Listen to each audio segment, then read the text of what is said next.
वृंदावनेश्वरी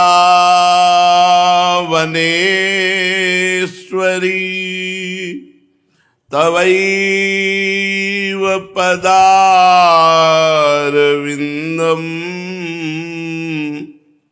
प्रेमामृतैकमकरंद रसौघपूर्णम्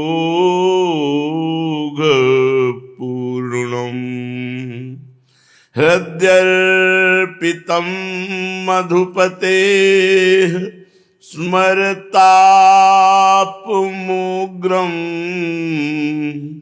निर्वापयत् परम शीतलमाश्रयामि परम शीतलमाश्रयामि।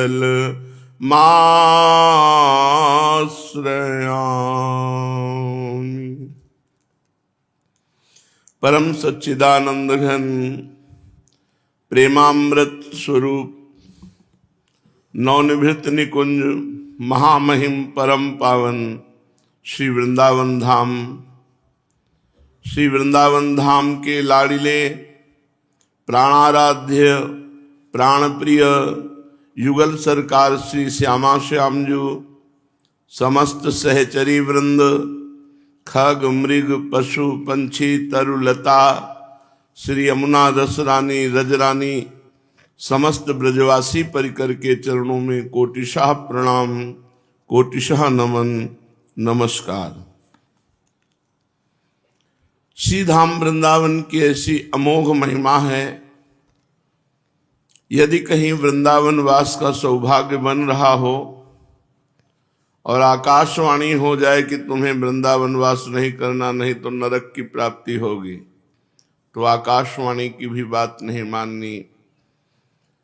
गुरुदेव आज्ञा कर दें कि तुम्हें वृंदावन वास नहीं करना, तो गुरुदेव की आज्ञा नहीं माननी। क्योंकि ऐसा क्यों कह रहे हैं? ऐसा इसलिए कह रहे हैं कि अंतिम बात है। यदि निरपराध वृत्ति से परम पावन श्रीधाम वृंदावन का वास स्वीकार किया जाए तो बिना किसी अन्य साधन का आश्रय लिए इसी से भगवत प्राप्ति हो जाएगी।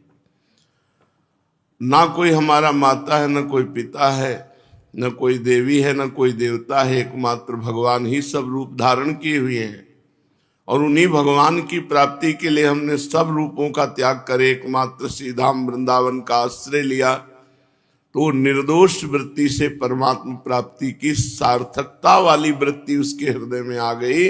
इसलिए कोई भी उसको पाप नहीं लगता। पर यह होना पक्का चाहिए, मरकट वैराग्य नहीं होना चाहिए कि 4 दिन बाद फिर मन वृंदावन से उछट गया कि पहले तो वृंदावन में बड़ा आनंद मिलता था, अब वैसा आनंद नहीं मिलता है। ऐसे लोगों की धारणाएं होने लगती हैं। दूर से वृंदावन का चिंतन किया तो बहुत सुखद लगा, और जब यहाँ आए तो दोष दृष्टि करी यहाँ के वासियों से, तो आनंद अपरित हो गया। निरपराध वृत्ति से यदि वृंदावन का आश्रय लिया जाए तो केवल वृंदावन वास मात्र से भगवत प्राप्ति हो जाती है। श्रीपाद कह रहे हैं, दैवी वाक् प्रतिषेधिनी भवतु मे स्याद्वा गुरूणां गिरां श्रेणी शास्त्रविदा महास्तु बहुधा यः कोऽपि कोलाहलः त्यक्त्वा साध्य साधन जात मखिलम लग्नं तुमे राधिका क्रीड़ा कानन वास संपदि मना व्यावर्तन्ते नो मनः। यदि वृंदावन वास करने में आकाशवाणी मना कर दे, दैवी वाक प्रतिषेधिनी, तुम्हें वृंदावन वास नहीं करना, मुझे नहीं मानना आकाशवाणी की बात। स्याद्वा गुरुणाम गिरा, मेरे गुरुदेव मना कर दे तुम्हें वृंदावन वास नहीं करना, तो मैं उनकी भी बात नहीं मानूंगा।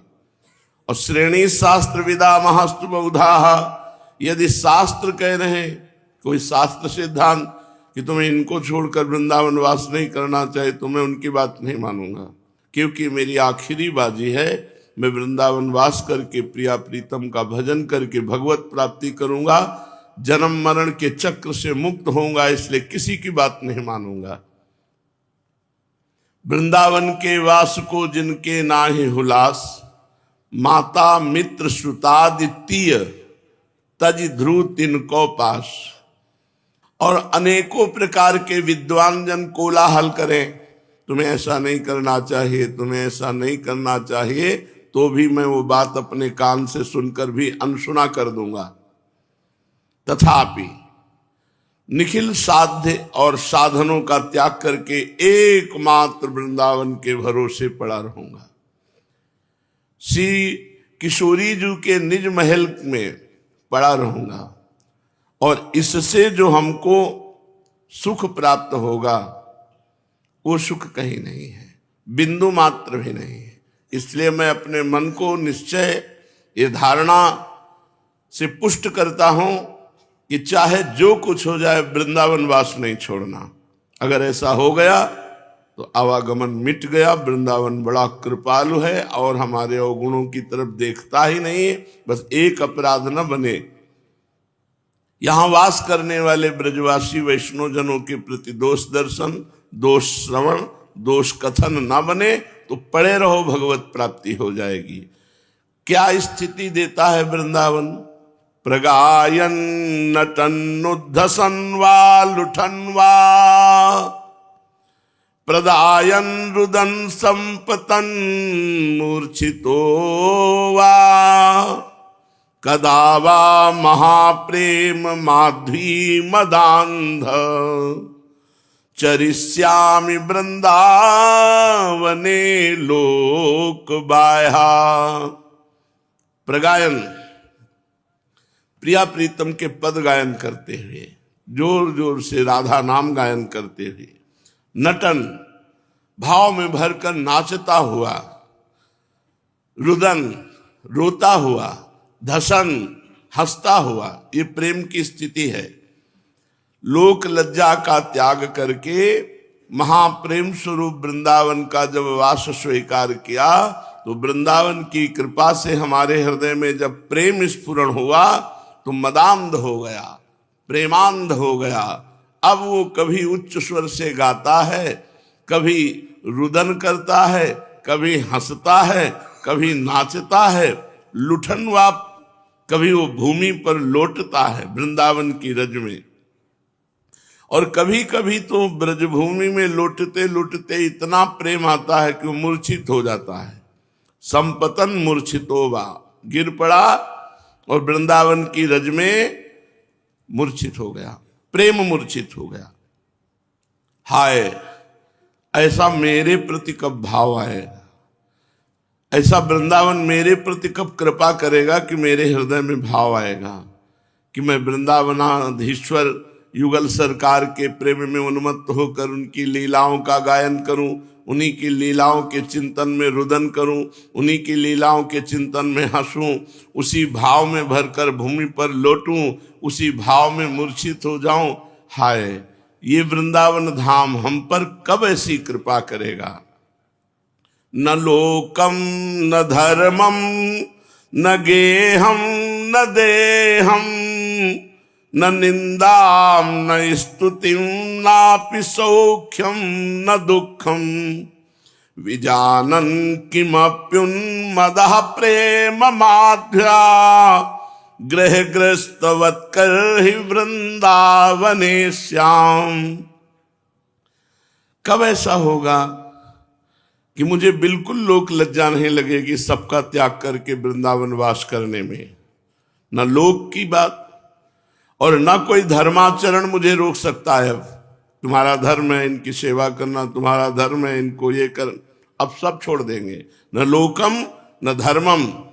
देखो ये तुम्हारा घर है, तुम घर छोड़कर कहाँ जा रहे हो, कहाँ भटकोगे? न गेहम, देखो तुम्हारा यहाँ सब सुविधाजनक शरीर का पोषण होता है, कहाँ खाओगे, कहाँ सोओगे, कैसे रहोगे? न देहम, मुझे देह की भी अब कोई परवाह नहीं।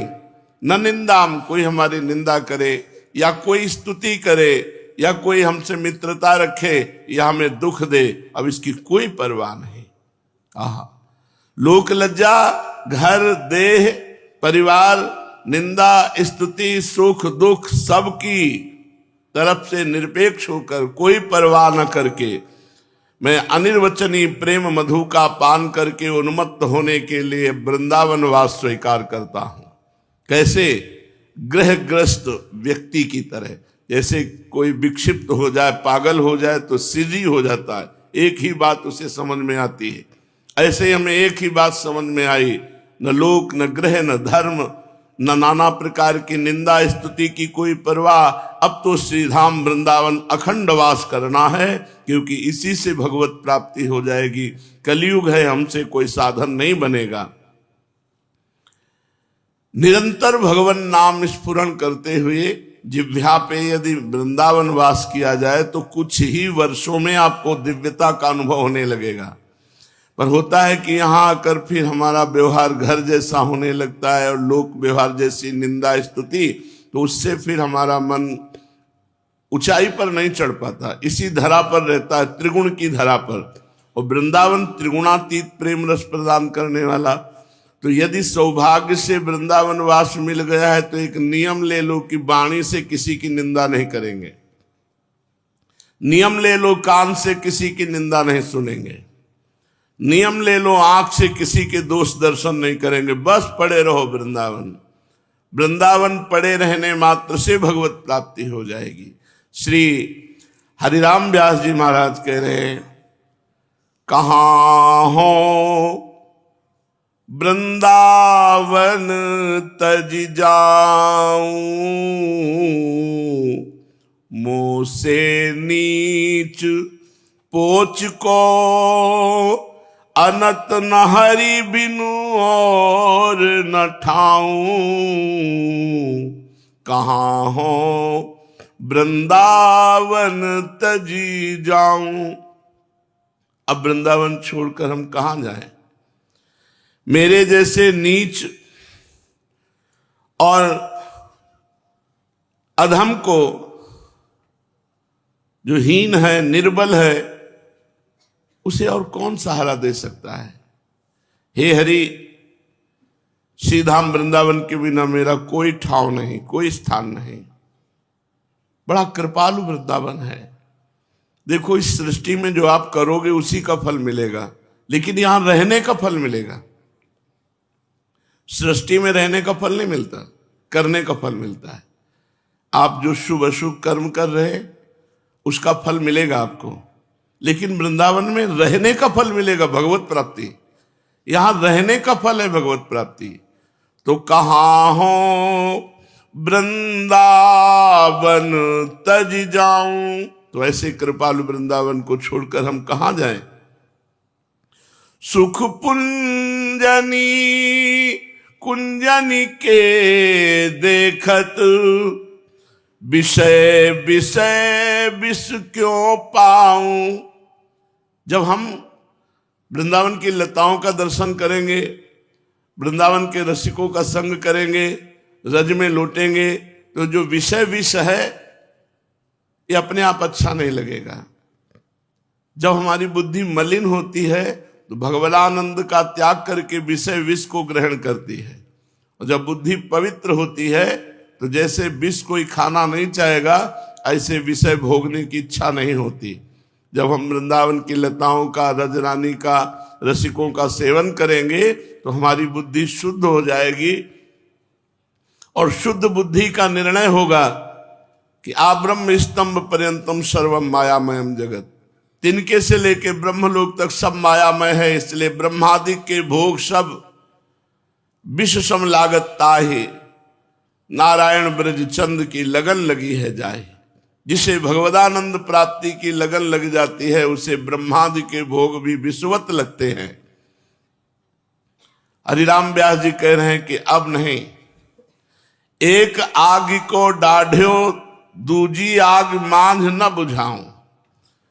एक आग में तो जला संसार की कामाग्नि, क्रोधाग्नि, विशेष विशेष प्रकार की राग द्वेष ईर्ष्या मत्सरता, अब जो मैं आनंद में आया हूं तो यहां प्रेमाग्नि लगी है, अब इस प्रेमाग्नि को नहीं बुझाऊंगा।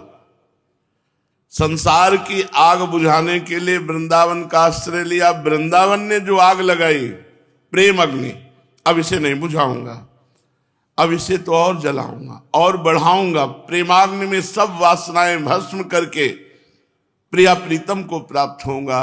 और ये प्रेमाग्नि वृंदावन लगाता है। एक आग को डाढ़ो जला हुआ, अब दूजी आग मान न बुझाऊं। अब दूसरी आग जो जगी है प्रेमाग्नि, अब इसे बुझाऊंगा नहीं, इसे बढ़ाऊंगा। एक प्रसन्न नमो पर निशिदिन, छिन छिन सबे कुदाऊं। बहुत प्रयास किया एक संसार को प्रसन्न करने के लिए, मित्र को, पत्नी को, पुत्र को, परिवार को जीवन लगा दिया, लेकिन ये विश्वासघाती लोग कभी प्रसन्न नहीं हुए, ये कभी मेरे नहीं हुए। इनकी मांगे बढ़ती गई, कितना इनको पूर्ण करें। इसलिए राधा रवन शरण बिनु अब हो, काके पेट समाऊं, कहाँ हो वृंदावन तजी जाऊं।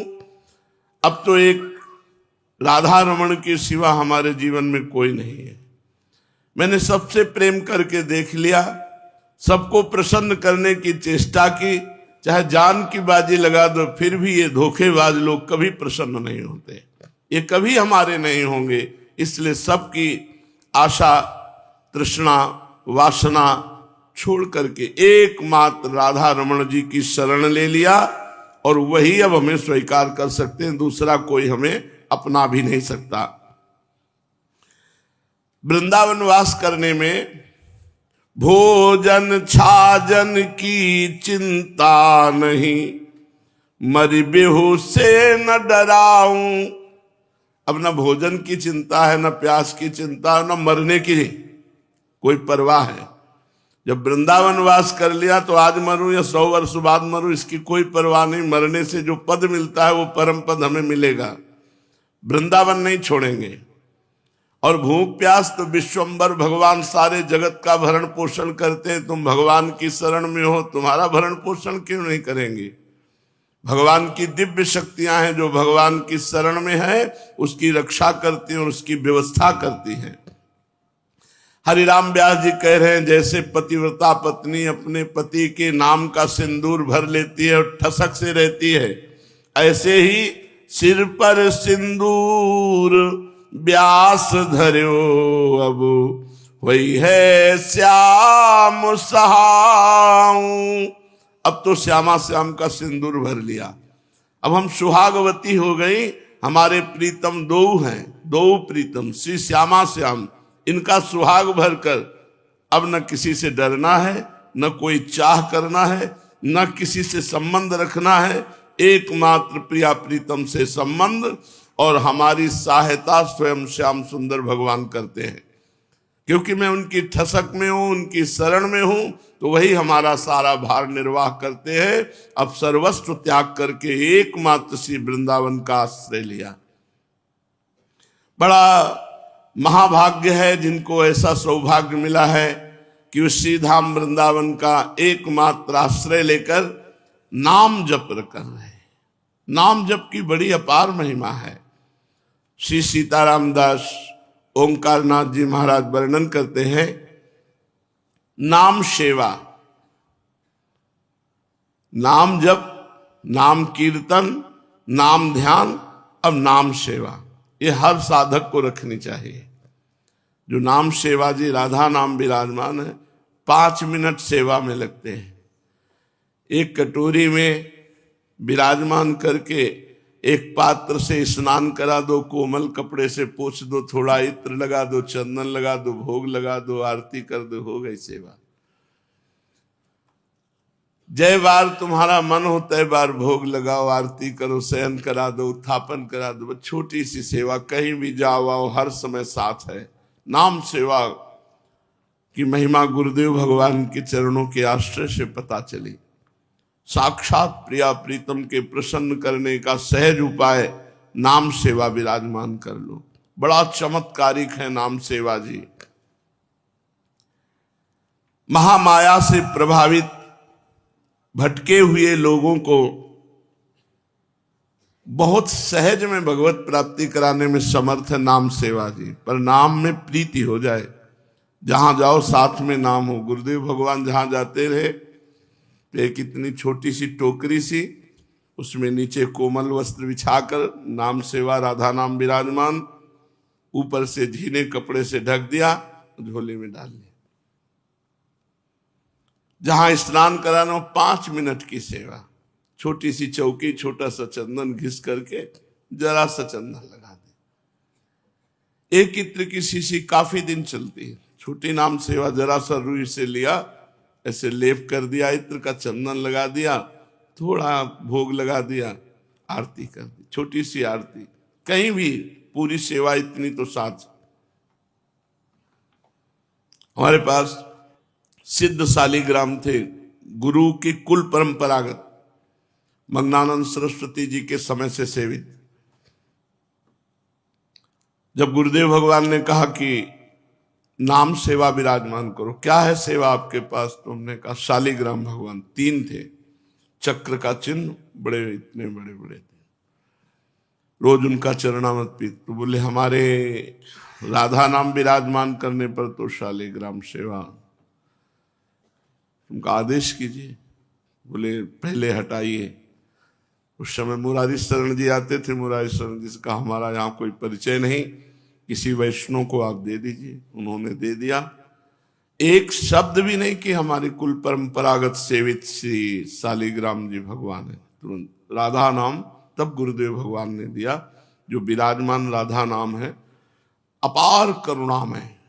ये मत समझो कि राधा लिखा हुआ है ऐसे तमाल के वेश पर, तमाल की लकड़ी पर श्री राधा नाम अंकित। गुरुदेव भगवान ने जब दिया, सर्वस्व दे दिया। आज जो आप राधा नाम का प्रभाव देख रहे हैं, ये गुरु प्रदत्त राधा नाम का ही प्रभाव है। ये गुरुदेव की महिमा है। मेरा इसमें कहीं किंचन मात्र कोई प्रभाव या कोई तपस्या या कोई लगन नहीं है। निमित्त मात्र केवल इधर है, विकास दिया हुआ तो उनका सर्वस्व है। तो इस महामाया से प्रभावित भटके हुए लोगों को परम पद की प्राप्ति कराने में समर्थ है राधा नाम। दयालु भगवान ने धर्म रक्षा हेतु कई अवतार लिए, अनेक रूप धारण किए, अनेक नाम धारण किए। प्रत्येक अवतार में भगवान अपना निर्धारित कार्य संपन्न करते हैं। अवतार समाप्ति के बाद भगवान अंतर ध्यान हो जाते हैं। कहां? अपने नाम में। भगवान कहां समा जाते हैं अंतर ध्यान होकर? अपने नाम में। ये अनेक बहुत बड़े महापुरुष के वचन है, गुह्य संतों के हृदय की बात कह रहे हैं। महान संतों ने ये अनुभव किया कि भगवान जब अंतर्ध्यान होते हैं तो नाम में समा जाते हैं। नाम स्वयं भगवान है। भगवान अनेक रूप धारण करते हैं और नाम एक रूप, राधा।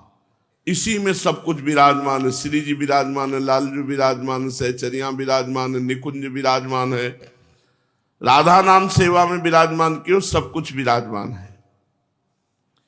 परमेश्वर की प्राप्ति के लिए निश्चित मार्ग प्रभु के नाम की सेवा। नाम ही स्वयं भगवान है, ये तो समझ गए ही होंगे, क्योंकि भगवान अंतर ध्यान होकर नाम में विराजमान है। नाम सेवा का मतलब है साक्षात श्री प्रिया प्रीतम की सेवा। इसके 2 प्रकार हैं, लिखित नाम सेवा और नाम जप नाम कीर्तन। नाम के 2 प्रकार हैं, आराधना करना, नाम जप करना, ध्यान सहित या ध्यान सहित नाम कीर्तन करना, या फिर नाम सेवा विराजमान करके प्रगट में उनकी सेवा करना। प्रगट सेवा के बिना नाम जप और नाम कीर्तन पूर्णता नहीं बनता है। देखो, हमें रोज नाम का चरणामृत मिलता है, रोज नाम को स्पर्श करने का सौभाग्य, नाम को दुलार करने का सौभाग्य। यन नामांकित मंत्र जापन पर प्रीत्या स्वयं माधवा। श्री लालजू महाराज दोनों कार्य करते जो यहां वर्णन किया जाता है। यन नामांकित, श्री राधा नाम को अंकित करते हैं और उसकी आराधना करते हैं, और जापन पर स्वयं जाप करते हैं। यन नामांकित मंत्र जापन परा, ये परा विद्या है राधा नाम। मंत्र जापन परा प्रीत्या स्वयं माधवा, स्वयं भगवान श्री कृष्ण प्रेम पूर्वक राधा नाम की आराधना करते हैं, अंकित राधा नाम की, और राधा नाम का जप प्रेम पूर्वक करते हैं। कोई भी धर्म हो, कोई भी पंथ हो, श्रद्धा के बिना पूर्ण नहीं होता। तो इस बात पर श्रद्धा करो कि नाम विराजमान करने का मतलब है स्वयं भगवान विराजमान है, स्वयं प्रिया प्रीतम विराजमान है। अखिल विश्व में सबसे महिमाशाली प्रभु का नाम है, अति प्राचीन, परम पवित्र, सर्वव्यापी। हमारे शरीर में 7 चक्र हैं, मूलाधार, स्वाधिष्ठान, मणिपुर, अनाहत, विशुद्ध, आज्ञा चक्र, सहस्त्रसार। ये सब नाम के प्रभाव से खुल जाते हैं चक्र। मूलाधार, स्वाधिष्ठान, मणिपुर, अनाहत, विशुद्ध, आज्ञा चक्र, सहस्त्रसार, ब्रह्मरंध्र, ये सब खुल जाते हैं। जो नाम जप करता है ये सब खुल जाते हैं।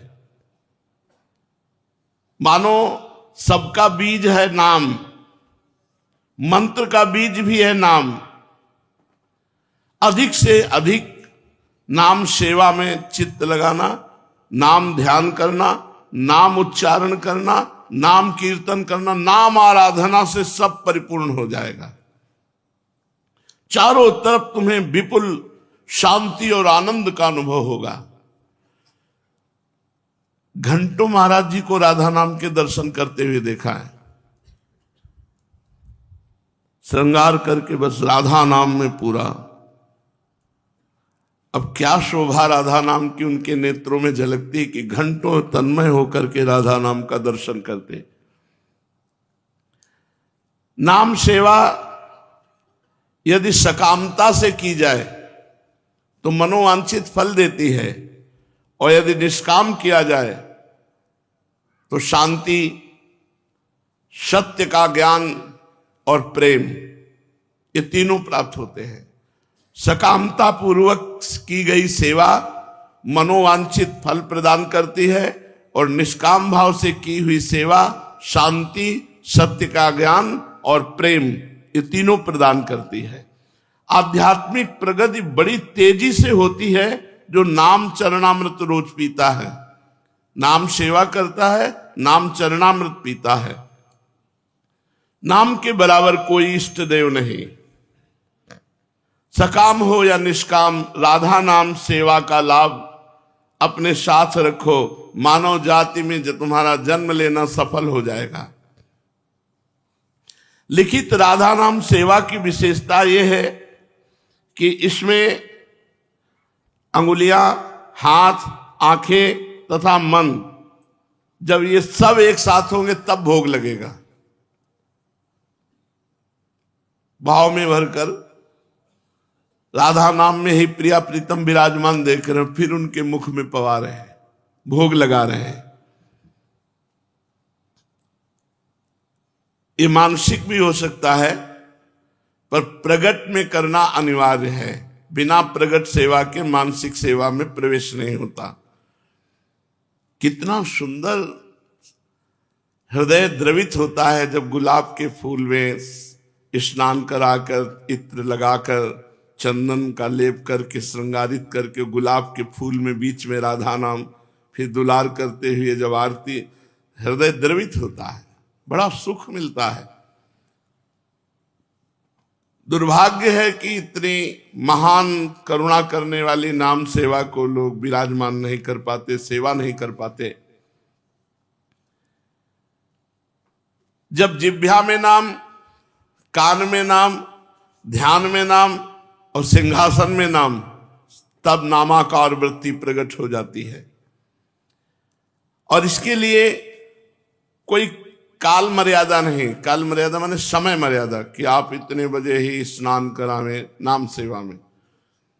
आप मान लो अपने ध्यान भजन साधन और का, तो 8 बजे आपको समय मिले, 8 बजे, 10 बजे मिले, 10 बजे समय, स्नान करा दिया, इत्र लगा दिया, चंदन लेप किया, आरती की, भोग लगा दिया, और इसमें कोई अपराध नहीं है। जैसे आप विग्रह सेवा विराजमान किए हो, तो फिर आपको चिंता करनी चाहिए कि समय से मंगला भोग लगे, समय से राजभोग लगे, समय से संध्या भोग लगे, समय से शयन भोग लगे, क्योंकि वो विग्रह रूप विराजमान है। और नाम सेवा में मानो आपकी बिल्कुल सेवा नहीं बनी तो 24 घंटे में एक बार स्नान करा के इत्रादि का लेप करके भोग लगा, हो गई, उसमें कोई अपराध नहीं लगेगा। लेकिन विग्रह सेवा विराजमान है तो अपराध लग जाएगा यदि आप सेवा में प्रमाद करेंगे। इसीलिए विग्रह विराजमान करे तो जैसे अपने छोटे से बच्चे का ध्यान रखा जाता है कि इस समय जग गया, इस समय भूख लगी, इस समय स्नान कराना, इस समय अमुक वन विहार कराना, ये करना चाहिए। सेवा पद्धति में कोई कठिनता नहीं, अत्यंत सरल एवं आसान है, लेकिन इस पर श्रद्धा होना कठिन है। अब इतने ही राधा नाम लिखा हुआ है, अब उस पर पूरा तुम्हारा इष्ट भाव हो जाए। और ये तार्किक लोगों के लिए नहीं है, ये श्रद्धा और विश्वास के लिए है। असंभव को भी संभव कर देगी नाम सेवा, बड़ी सामर्थ्य नाम सेवा में है। मन में संदेह अविश्वास ना होने पावे, बहुत आसान समझकर इसे ऐसा न समझा जाए कि बहुत आसान है, राधा नाम विराजमान करके नौहा दिया, भोग लगा दिया, बस छोटी सेवा, इससे क्या लाभ होगा। श्रद्धा रख करके लिखित नाम सेवा का यदि आप भाव रखते हैं तो अवश्य परम लाभ प्राप्त होगा। हिंसा, अशांति, लोभ, क्रोध, मोह, घमंड, सांसारिक मोह, जलन, अनेक प्रकार की पाप भावना, कलयुग के विकार, ये सब नहीं छू पाते जिसकी नाम सेवा चलती है। क्योंकि नाम सेवा बहुत प्रभावशाली है। सत्य कहते हैं, बड़ा दुर्भाग्य है जो नाम सेवा से वंचित है। भाई सबको विराजमान करनी चाहिए राधा नाम सेवा। 5 मिनट में सेवा हो जाती है। पूरे जीवन की जिम्मेवारी नाम भगवान ले लेते हैं, क्योंकि आप लिए लिए डोलते हैं नाम सेवा, उसी से वो आपकी जिम्मेवारी ले लेते हैं। आप उनकी सेवा की जिम्मेवारी लीजिए, वो आपके पूरे जीवन की जिम्मेवारी ले लेते हैं। हिंसाचार, अशांति, लोभ, क्रोध, मोह, घमंड, सांसारिक मोह, जलन, अनेक पाप भावनाएं और कलयुग के विकार, ये प्रभाव नहीं डाल पाते जिसके पास नाम सेवा होती है। ब्रह्मचर्य, सात्विक आहार और शुद्ध आचरण, ये उसके जागृत हो जाते हैं। जो रोज चरणामृत पीता है, नाम सेवा करके आरती करता है, नाम सेवा जी को पद सुनाता है, भोग लगाता है, तो उसके अंदर सात्विक भाव प्रकट होते हैं, ब्रह्मचर्य की भावना प्रकट होती है और शुद्ध आचरण बनने लगते हैं। इंद्रियों की जिद को हराना है। जैसे मन और इंद्री ने चाह लिया कि मुझे फूल लेना है, अब वो गलत है, नहीं लेना चाहिए। अब वो कहेगा मुझे फूल लेना है। अब आपके सामने इतनी बार पेश करेगा कि आप हार करके स्वीकृति दे देंगे, अच्छा ले लो। बस यही जिद उसकी नहीं पूरी करनी। मन और इंद्रियों की जिद नहीं पूरी करनी। सेवा में ध्यान रखना है कि जैसे मन इंद्रिया करे ये हमें भोग भोगना है, और वो गलत है। वो हजारों लाखों बार आपके सामने पेश करेगा, नहीं ऐसे कर लो, नहीं ऐसे कर लो, बस आपको मना कर लो, नहीं नहीं। जैसे पहले बार नहीं हिम्मत से की थी, वैसे ही उसे नहीं नहीं नहीं हर बार उत्तर दो नहीं, वो हार जाएगा। हम लोग हार जाते हैं।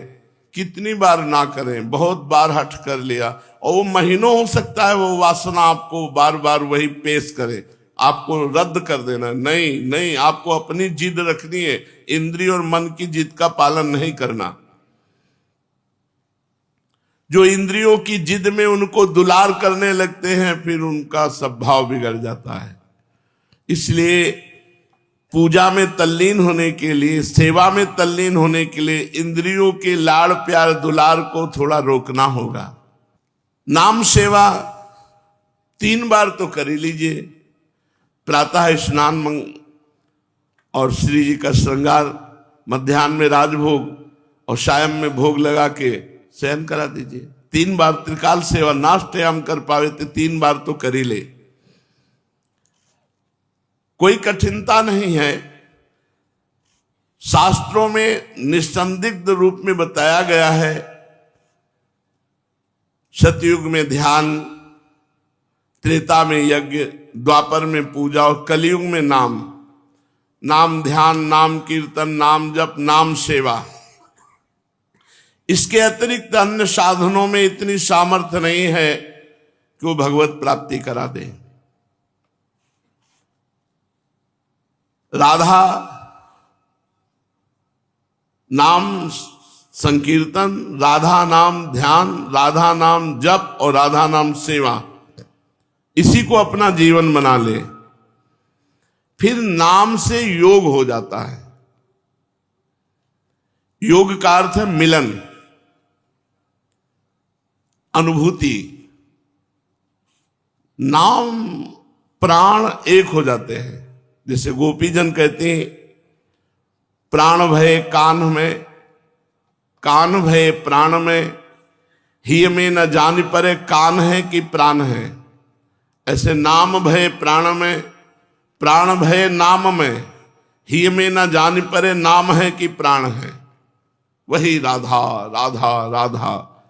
राधा नाम का योग हो जाता है, अर्थात मिलन हो जाता है, अर्थात समा जाता है, प्राणों में राधा नाम समा जाता है।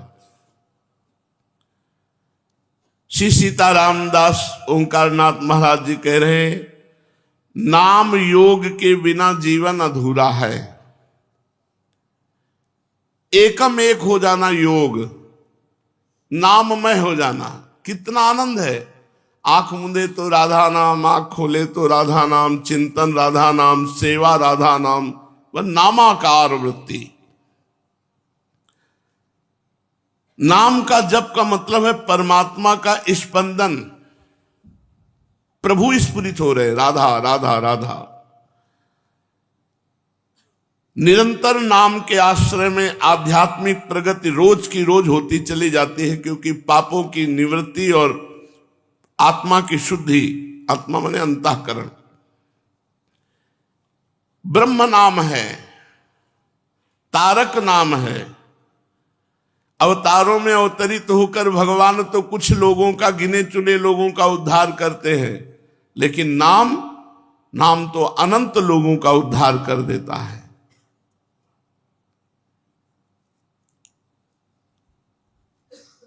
अविरल निरंतर नाम जप और नाम सेवा, बस यही जीवन बना लो।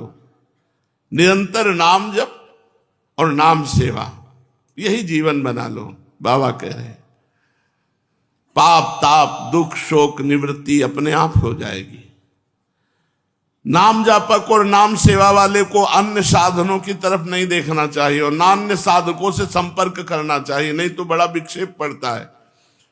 अन्य भाव वाले बहुत से साधक हैं, क्या नाम लिए डोल रहे हो, इससे क्या होने वाला है? वो ज्ञान बघारेगा, तुम्हारी श्रद्धा खत्म हो जाएगी। ऐसे साधकों से बच के रहे। तारक ब्रह्म नाम, इष्ट नाम, इससे समस्त लाभ प्राप्त हो जाते हैं। हम आपको बताएं, आपकी श्रद्धा हो या ना हो, आप नाम सेवा विराजमान करके देख लो, सेवा कुछ दिन करके कैसा अनुभव होता है।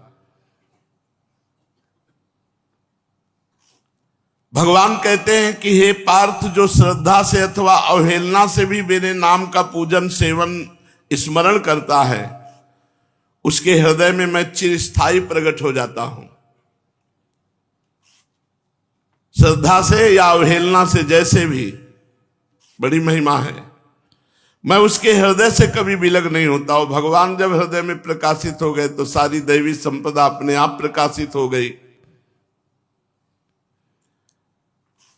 अगर नाम में अश्रद्धा है, अवज्ञा है, पर आप गुरुजनों की बात मान करके नाम जप करते हो, नाम सेवा विराजमान किए, तो फल में कोई कमी नहीं होगी। जो श्रद्धा से आदर पूर्वक सेवन करने से फल मिलता है, वही गुरुजनों की आज्ञा पालन करने पर आपकी श्रद्धा नहीं है, तो आप केवल ऐसा कि मुझे उनकी बात माननी है, बस इतने मात्र से आपको वही फल मिलेगा जो परम श्रद्धा से मिलता है। फल में कोई कमी नहीं होगी। नाम सामर्थ्य की अनुभूति होने के लिए लंबे समय तक नाम जप और नाम साधना करनी होगी। स्वयं अनुभूति के लिए लंबे समय तक, दीर्घ काल तक आदर पूर्वक निरंतर नाम जप और नाम सेवा। कलयुग में रामबाण है ये नाम सेवा, क्योंकि इसमें आसक्ति होने लगती है।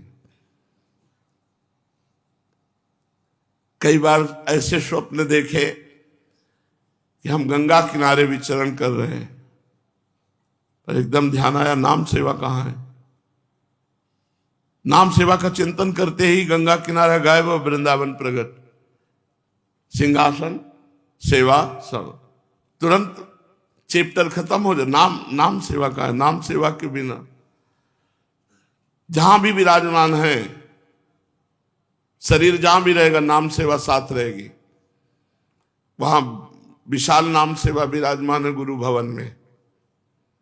राधा वल्लभ श्री हरिवंश राधा। नाम सेवा के बिना जीवन नहीं। नाम सेवा और रूप सेवा और नाम जप और नाम ध्यान, यही जीवन है। यही अपना जीवन बना लो, इधर उधर भटको मत, कलिकाल है। भगवान से प्रार्थना करो कि मुझे नाम सेवा में, आपके नाम में रुचि हो जाए। निवेदन करो, प्रार्थना करो। सभी संतगण एक ही बात कहते हैं, नाम। सभी जरूरतों की पूर्ति करने वाला नाम, सभी मोक्षों की प्राप्ति कराने वाला नाम, अन्न वस्त्र संपत्ति सब कुछ प्रदान करने में समर्थ है नाम। आपकी कल्पना नहीं होगी कि नाम एक छोटी सी छोटी बात को भी देखता है। जैसे नाम सिंहासन में विराजमान कियो, तो आपकी छोटी सी छोटी आवश्यकता को नाम देखता है और नाम भगवान पूर्ण करते हैं। आप बड़े समृद्धिशाली हो जाएंगे यदि नाम सेवा विराजमान कर ली। पकड़ो हमारी बात को, आप समृद्धिशाली हो जाएंगे। सांसारिक वस्तुएं भी आपको बड़ी सुविधा से प्राप्त हो जाएंगी। बहुत छोटी छोटी सी बातें ऐसी अनुभव में आई है कि जो नाम सेवा से, जैसे बाबा लिख रहे हैं कि वो समृद्धशाली हो जाएगा। ऐश्वर्य वैभव लोक सामग्री मारी घूमेगी। नाम सेवा तो करके देखो। मैं अतिशयोक्ति नहीं कह रहा हूं, प्रत्यक्ष महिमा अनुभव करके कह रहा हूं। बाबा कह रहे हैं पवित्र नाम, मंगलमय नाम अपवित्र विचारों को, अमंगलकारी क्रियाओं को नाश कर देता है। इसलिए नाम जप करो, नाम ध्यान करते हुए, नाम कीर्तन करो, नाम ध्यान करते हुए, और नाम सेवा करो ध्यान पूर्वक। यही जीवन बना लो, इसी से परम मंगल होगा। चलते हैं श्रीमद् भागवत महापुराण। भगवान श्री कृष्णचंद्र जी उद्धव जी को ब्रह्मचर्य और गृहस्थ आश्रम का उपदेश किया। अब आज वानप्रस्थ और सन्यास आश्रम के धर्म का उपदेश करते हैं। भगवान श्री कृष्ण ने कहा, प्रिय उद्धव, गृहस्थ के बाद वानप्रस्थ आश्रम है। बहुत तो अपनी जिंदगी कूड़ा करके गृहस्थी में व्यतीत कर देते हैं, आगे बढ़ ही नहीं पाते। नहीं, ब्रह्मचर्य से नैष्ठिक ब्रह्मचर्य और सन्यास, या ब्रह्मचर्य से गृहस्थ वानप्रस्थ और सन्यास। कोशिश करना चाहिए लड़का बच्चा सयाने हो जाए तो बुढ़ापा में सन्यास ले लेना चाहिए, भगवान के भजन में जीवन व्यतीत करना चाहिए, ना कहीं बाहर जाए तो एक सन्यासी की तरह अपने घर में व्यतीत करने लगे, राग द्वेष छोड़कर निरंतर भजन परायण। चौथी अवस्था में गृह त्याग करके भगवान के धाम और तीर्थों में वास करते हुए जीवन व्यतीत करना चाहिए। अब वानप्रस्थ कितना कठिन है, भगवान से सुनो। भगवान कह रहे, प्रिय उद्धव, यदि गृहस्थ मनुष्य वानप्रस्थ आश्रम में जाना चाहे तो अपनी पत्नी को पुत्रों के हाथ सौंप दे। यदि पत्नी कहती है कि हम भी आपके साथ तपस्या पूर्वक ब्रह्मचर्य पूर्वक रहेंगे, आपके साथ देंगे, तो अपने साथ ले ले और घर परिवार सब कुछ छोड़ दे। और आयु का तीसरा भाग तीर्थों में या वन में रहकर व्यतीत करे। वन के पवित्र कंदमूल और फलों से शरीर निर्वाह करे और वस्त्र न पहने, वृक्षों की छाल पहने, केस न काटे, बाल न बनवाए। मना है बाल बनवाने के लिए, क्योंकि इसमें कष्ट होता है, खुजलाते ही रहते बाल और बोझा है, और जहां छू जाए शरीर में तो चुभते हैं, ये बहुत कष्ट होता है। बाल रखवाना कोई सहज काम थोड़ी कि बाल रखवाना, इसीलिए लोग बिल्कुल क्लीन, दाढ़ी मूछ रोए नख बाल नहीं कटाने चाहिए। वानप्रस्थ को जल में प्रवाह में घुसकर स्नान करे, बाथरूम में नहीं, प्रवाह में, जैसे यमुना की धारा है, जल में घुसकर त्रिकाल स्नान करे 3 बार। और गर्मी में धूप में बैठ करके आसपास कंडा लगा करके बैठे, और सर्दी में ठंडे जल में खड़ा होकर के जब करे। वानप्रस्थ बनेगा कोई? भगवत प्राप्ति, नाम सेवा, नाम ध्यान, नाम कीर्तन, ये समझ लो, नहीं तो देख लो ऐसी कठोरता। वर्षा में छाता नहीं लगावे, खुला वर्षा सहे, जाड़े के दिनों में गले तक धारा में खड़ा होकर के जप करे, घोर तपस्या में जीवन व्यतीत करे, कल के लिए फल ना रखे। और कंदमूल फल एक दिन ही, मतलब जैसे आज लाए तो आज पाले, फिर कल मिले तब कल। बहुत वानप्रस्थ के लिए कठिन तपस्या है। ओखली में कूटा हुआ पदार्थ ना पावे, पहले ये सब दाल और सब ओखली में ही कूटा जाता था। वानप्रस्थी को चाहिए कि कौन सा पदार्थ कहां से लाना चाहिए, किस समय लाना चाहिए, कौन कौन पदार्थ अनुकूल हैं, इस बात को जानकर जीवन निर्वाह करे कंदमूल फल से। देश काल आदि से अनभिज्ञ लोगों से लाए हुए या दूसरे समय के संचित पदार्थों का कभी अपने में प्रयोग न करें। नीवार आदि जंगली अन्न से ही चरुपोरोडास आदि तैयार करके उन्हीं से समयोचित अग्रगण्य आदि वैदिक कर्म करे।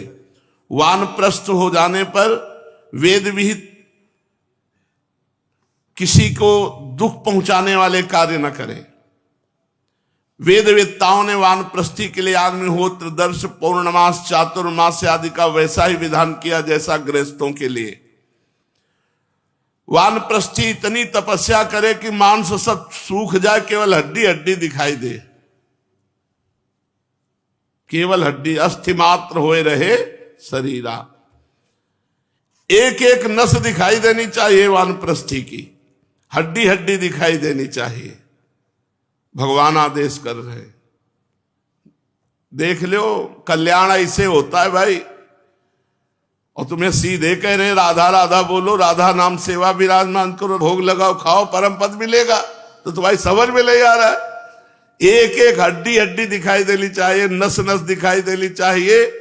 ठंडी में गले तक जल में, गर्मी में आसपास आग रख करके बीच धूप में बैठो, बरसा सीधे सहो, कंदमूल फल खाओ। भगवत प्राप्ति ऐसे खिलवाड़ समझ लिए।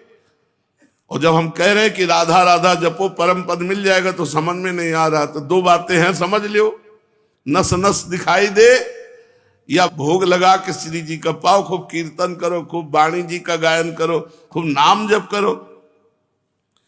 अब सुनो, तपस्या के द्वारा मेरी आराधना करके पहले वो तप लोक को जाता है, ऋषियों के लोक को, और मेरा स्वरूप हो जाता है। प्रिय उद्धव, जो बड़े कष्ट से तपस्या करता है उसको मोक्ष मिलता है। कौन ऐसा मूर्ख होगा जो मनुष्य शरीर प्राप्त करके मोक्ष न प्राप्त करे। वानप्रस्थी को चाहिए कि आश्रमोचित नियमों का पालन करने में जब बूढ़ा हो जाए, असमर्थ हो जाए, शरीर कांपने लगे, बहुत ध्यान से सुनो, बूढ़ा हो गया, शरीर कांप रहा है, अब कोई नियम पालन करने लायक नहीं रह गया, तो मौन धारण कर ले। बहुत कठिन है भगवत प्राप्ति, तभी कहते हैं भगवत प्राप्ति कठिन। सरल से सरल उपाय है भगवान का नाम कीर्तन, भगवान का नाम ध्यान, नाम जप। राधा नाम से सब कुछ हो जाएगा। मान लो कलिकाल है, अब उस अगर वानप्रस्थी को प्राप्त समय है, अभी मान लो बूढ़ा नहीं हुआ, अभी समय है, तो आगे संन्यास का मार्ग है। वो नरकों के समान समस्त भोगों को दुखपूर्ण समझकर लोक परलोक से पूरा वैराग्य, तो विधि पूर्वक यज्ञाग्नियों का परित्याग करके संन्यास ले ले। जो वानप्रस्थी सन्यासी होना चाहे वो पहले वेद विधि के अनुसार 8 प्रकार के श्राद्ध और प्राजापति यज्ञ से मेरा यजन करे, इसके बाद सर्वस्व त्याग कर दे। मैं शरीर सहित कुछ नहीं मेरा, शरीर भी गुरु को दे दिया। अब यज्ञाग्नियों को अपने प्राणों में लीन करके न किसी स्थान, न किसी वस्तु, न किसी व्यक्ति की अपेक्षा रखकर वो स्वच्छंद विचरण करे। बहुत देख लो, भगवान कह रहे हैं सावधानी। उद्धव जी, जब कोई ब्रह्म ऋषि संन्यास लेने लगता है तब देवता लोग स्त्री पुत्रादि के बुद्धि में बैठ करके उसके संन्यास धर्म से विचलित करने का उपाय करते हैं। बुद्धि में उस सन्यासी के भी और उसके परिवार के भी बुद्धि में बैठ जाते हो, मोह उत्पन्न हो जाता है।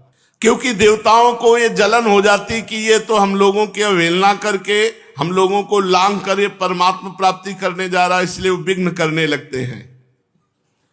सन्यासी जो हो जाए तो उसे वस्त्र धारण करने के लिए इतनी आज्ञा है कि लंगोटी लगा ले और लंगोटी के ऊपर एक टुकड़ा अंगोछा जैसा, गमछा जैसा लाल रंग का, बस, पूरे और नहीं, जिससे लंगोटी ढक जाए, बस इतना। और आश्रमोचित दंड और कमंडल, इसके अतिरिक्त तो कुछ भी पास ना रखे। यही नियम है सन्यासी के लिए। सन्यासी का तात्पर्य विरक्त से है। नेत्रों से धरती देखकर चले, कोई जीव न मर जाए, ऐसे चलो। जमीन को देख के चलो, पैर बहुत संभाल के रखो, और कपड़े से छान कर जल पिए। मुंह से प्रत्येक बात सत्य निकाले, झूठ कभी ना बोले, बुद्धि पूर्वक सोच विचार कर बोले। सन्यासी के लिए 3 दंड हैं। वाणी का मौन, शरीर के लिए निश्चेष्ट और मन का निसंकल्प, प्राणों का याम करते हुए मन को निसंकल्प, ये दंड हैं। भगवान कह रहे हैं भाई 3 दंड। मौना निहा नीलायामा दंडा वाग्देह चेतसाम न हेते यस्य संत्यंग वेणुभिर न भवेद यति। वाणी का मौन, मन का निसंकल्प और शरीर का निश्चेष्ट, ये 3 दंड हैं। बहुत कठिन है हर मार्ग। सन्यासी को चाहिए कि जातच्युत और गौघाती, गौ हत्यारा, इनसे कभी भिक्षा न ले और चारों वर्णों में भिक्षा ले ले। भिक्षा का नियम है बिना परिचय वाले 7 घरों में जाए और जो कुछ मिल जाए तो पाले, ना मिले तो उपवास करे। 7 घर, 7 सप्तागारान संक्लिप्तांस तुष्य लब्धेन तावता। 7 घरों में जाए, जो कुछ मिल जाए वो पाले, ना मिले तो उपवास करे। अब फिर इसके और भिक्षा का उपाय न करे कि 7 घर और देख, बस 7 घर तक है। राधे श्याम बोले जो मिले सो पाए। ना मिले तो संतोष कर ले। और भिक्षा जब मिले तो भिक्षा लेकर गांव में ना पावे, गांव के बाहर जाए, जो नदी तालाब आदि हो वहां हाथ पैर धोकर पवित्र भाव से भिक्षा लेकर शास्त्र पद्धति से भगवान को भोग लगा करके और एक रोटी निकाल के रख दे अन्य जीवों के लिए, फिर पावे, मौन होकर पावे। दूसरे समय के लिए बचाकर भिक्षा ना रखे और ना मांग कर ज्यादा लावे, एक बार 24 घंटे में। अरे बड़ा तप में जीवन व्यतीत किया है महापुरुषों ने। सन्यासी को अकेले विचरण करना चाहिए, किसी व्यक्ति से, वस्तु से, स्थान से आसक्ति न हो, सब इंद्रियों को अपने वश में रखे, वह अपने आप में ही मस्त रहे, आत्म प्रेम में ही तन्मय रहे, प्रतिकूल से प्रतिकूल परिस्थिति में भी धैर्य रखे, सर्वत्र समान रूप से स्थित परमात्मा का अनुभव करता रहे। सन्यासी विरक्त को एकांत निर्भय स्थान में रहना चाहिए, सदा मेरी भावना में हृदय विशुद्ध करके चिंतन में लगा रहना चाहिए। वो अपने आप को मुझसे अभिन्न और अद्वितीय अखंड के रूप में चिंतन करे। सन्यासी अपनी ज्ञान निष्ठा से चित्त के बंधन और मोक्ष पर विचार करे तथा निश्चय करे कि इंद्रियों का विषयों के लिए विक्षिप्त होना, चंचल होना ही बंधन है और उनको संयम में रखना ही मोक्ष है। इसलिए सन्यासी को चाहिए कि मन एवं पांचों ज्ञानेंद्रियों को जीत ले, भोगों की क्षुद्रता समझकर उनकी ओर से सर्वथा मुंह मोड़ ले और अपने आप में ही परमानंद का अनुभव करे। इस प्रकार वो मेरी भावना से भरकर पृथ्वी में विचरता रहे। केवल भिक्षा के लिए ही नगर, गांव, अहीरों की बस्ती या यात्रियों की टोली में जाए। पवित्र देश, नदी, पर्वत, वन और आश्रमों में बिना ममता जोड़े केवल घूमता फिरता रहे, विरक्त। भिक्षा भी अधिकतर वानप्रस्थियों के आश्रम से ही ग्रहण करे, क्योंकि कटे हुए खेतों के दानों से बनी हुई भिक्षा शीघ्र ही चित्त को शुद्ध कर देती है और उससे बचा खुचा मोह दूर होकर सिद्धि प्राप्त हो जाती है।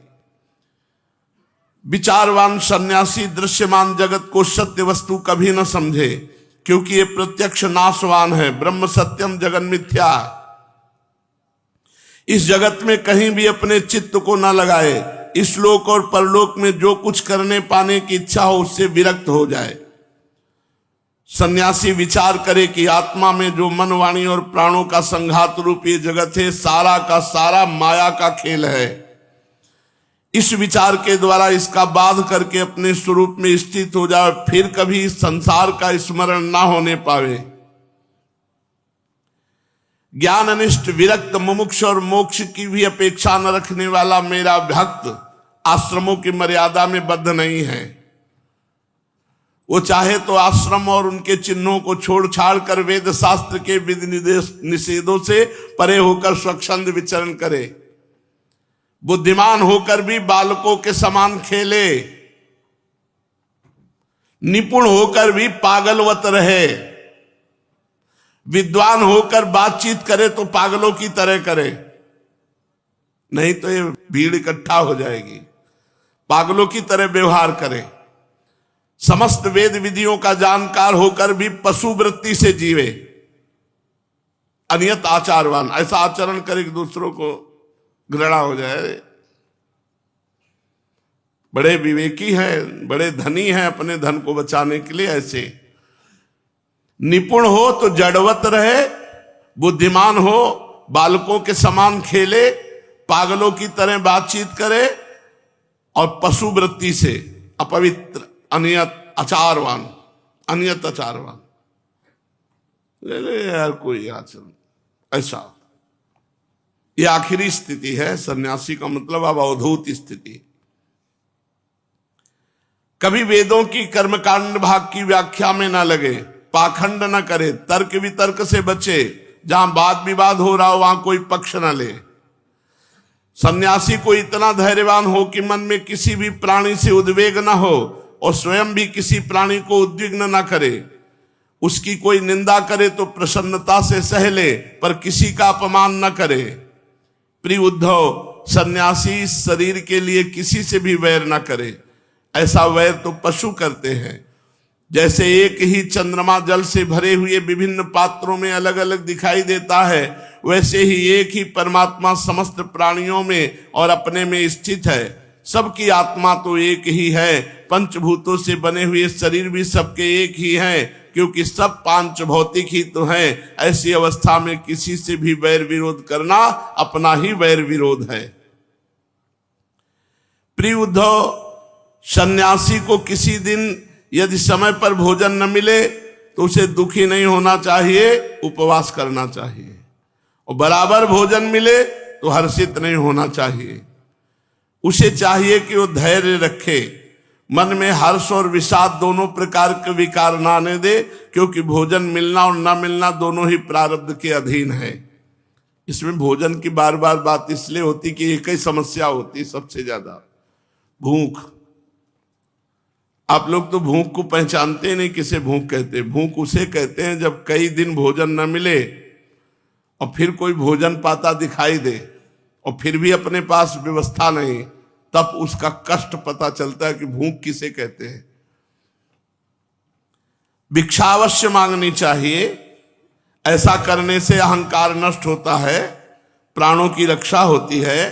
प्राण रहने से ही तत्व का विचार होता है, तत्व विचार से तत्व ज्ञान होकर मुक्ति मिलती है।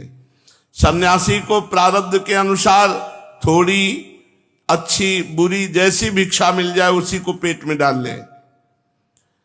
वस्त्र और बिछौने की लालसा न करे, बस शरीर को जहां पड़ा है पड़ा रहने दे, अपना काम चला ले। अच्छे या बुरे की कल्पना भी न करे। बहुत कठोर मार्ग है सन्यास।